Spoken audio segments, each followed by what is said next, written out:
NCP কি আসলে মানে সিদ্ধান্তহীনতা আছে কার সাথে জোটবদ্ধ হবে? মানে অনেক জায়গায় যেমন তারা ২৯৬টি আসনের কথা বললেন। এখানে বিএনপিতে তো প্রার্থীর সংখ্যা বেশি, বিভিন্ন আসন সেখানেও এক ধরনের প্রতিক্রিয়া আছে। কিন্তু এনসিপির এই ধরনের আমরা নির্বাচনী সংক্রান্ত জনসংযোগ কে কোথায় প্রার্থী হচ্ছেন এইগুলো আমরা দেখছি একটু কম তুলনায়। কেন? মানে জোটবদ্ধ হওয়ার সিদ্ধান্তের অপেক্ষায় আছে এনসিপি? আমার দুজন শ্রদ্ধেয় সমালোচক, ওনাদেরকে শুভেচ্ছা। যারা দেখছেন তাদেরকে শুভেচ্ছা, এবং আজকে পুজোর প্রথম দিন আমি সনাতন ধর্মাবলম্বী ভাই বোনদেরকে শারদীয় শুভেচ্ছা জানাচ্ছি। ব্যাপারটা হচ্ছে যে এখন বিএনপি এবং জামাত ইসলামী তারা তো পুরনো রাজনৈতিক দল, তারা ইলেকশনমুখী। কিন্তু এনসিপি জন্ম নিয়েছে জুলাই গণ অভ্যুত্থান কিংবা জুলাই বিপ্লবের অগ্নিগর্ভের মধ্যে। এনসিপি একটা নির্দিষ্ট লক্ষ্য নিয়ে এখানে কাজ করতে এসছে বাংলাদেশের রাজনীতিতে। সেটা হচ্ছে সেই জায়গাটার জন্য যেই কাজগুলো করা দরকার কিংবা যেগুলো হওয়া দরকার, প্রথমত হচ্ছে যে আমরা তিনটা কথা বলেছি যে বিচার করতে হবে, সংস্কার করতে হবে, এবং হচ্ছে নতুন একটা সংবিধান লাগবে।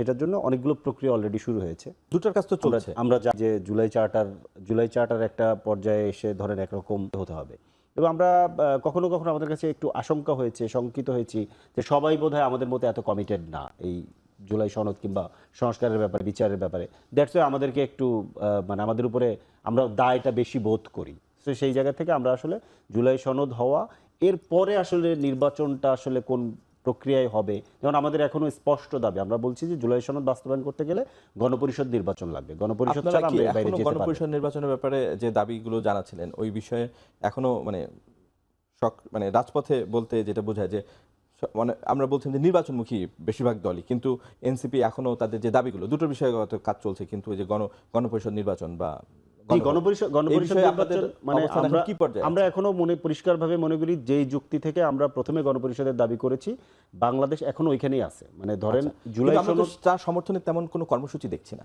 কর্মসূচি আছে। আমরা একেবারে ধরেন জেলায় জেলায়, গ্রামে গ্রামে আমরা উঠোন বৈঠকের মতো কর্মসূচি করছি নতুন সংবিধান এবং গণপরিষদের দাবিতে।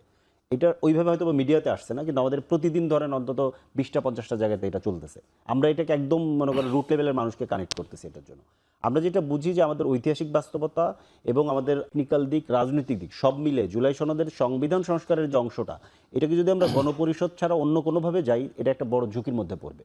এই জন্য আমরা এখন পর্যন্ত যে সমস্ত অন্য প্রস্তাবগুলো এসছে, আমাদের কাছে কোনোটাই ওইভাবে ফিক্সড যৌক্তিক মনে হয় না যে এটাতে আসলে আমরা এই সমস্যাটা সমাধান করতে পারবো। যেমন ধরেন মনে করেন এই মুহূর্তে আপনার নির্বাচনমুখী না, বরঞ্চ আপনাদের নির্বাচনমুখী বলতে হচ্ছে জুলাই সনদটা সেটেল না হলে আসলে নির্বাচনের দিকে আমরা যেতে, সনদটা বাস্তবায়ন করাটা আমাদের মেইন এজেন্ডা। কারণ আমরা এই গণ অভ্যুত্থানের মধ্য দিয়ে যারা শহীদ হয়েছেন, আহত হয়েছেন, তাদের প্রতি আমাদের কমিটমেন্ট আছে। সেই কমিটমেন্ট আমরা বুঝেছি। কিন্তু এই অবস্থায় যদি ফেব্রুয়ারিতে নির্বাচনে যেতে হয়, আপনারা অন্য দলের পিছিয়ে পড়বেন কিনা? আমি এটা মনে করি, কারণ ফেব্রুয়ারিতে তো নির্বাচনের অলমোস্ট মানে এক ধরনের আমি এটা মনে করি। কেন? কারণ হচ্ছে যে এখন উইদিন এ উইক পুরো রাজনৈতিক প্রেক্ষাপট চেঞ্জ হয়ে যায়, কারণ প্রত্যেকের সাথে বাই ইন্টারনেট কানেক্টেড। মানে নির্বাচন না, আমরা এখনো কোনো নির্বাচনী কোনো রকম কোনো কার্যক্রম আমরা কোনো কার্যক্রম শুরু করি। কারণ আমরা মনে করি যে মানে গণপরিষদ নির্বাচনের মধ্য দিয়ে যদি নতুন সংবিধানের দিকে আমরা যেতে না পারি, তো আমাদেরকে আসলে এটা একটা বোঝাপড়ার ব্যাপার আছে আমাদের নিজেদের মধ্যে, আমাদের লোকদের মধ্যে, যে আমরা আসলে এটাকে কিভাবে আমরা করবো। আমরা এখনো আশাবাদী এখানে আমরা যেতে পারবো, এটা একটা ব্যাপার। আরেকটা ব্যাপার হচ্ছে যে আপনারা জানেন যে আমাদের নির্বাচন কমিশনের যে আবেদন, সেই আবেদনটাও এখনো ঝুলন্ত আছে, এবং আমরা যে প্রতীক চেয়েছিলাম, প্রতীকটার ব্যাপারেও আমরা খুব ভালো রেসপন্স পাইনি। প্রথম দিকে আমাদেরকে আশ্বস্ত করা হলেও সেই বিষয়টাও আমাদের একটু বোঝাপড়া করার ব্যাপার আছে। ডক্টর মোহাম্মদ আব্দুল মান্নান, আপনি তো ঢাকা 6 আসনের সম্ভাব্য প্রার্থী জামায়াতে ইসলামী।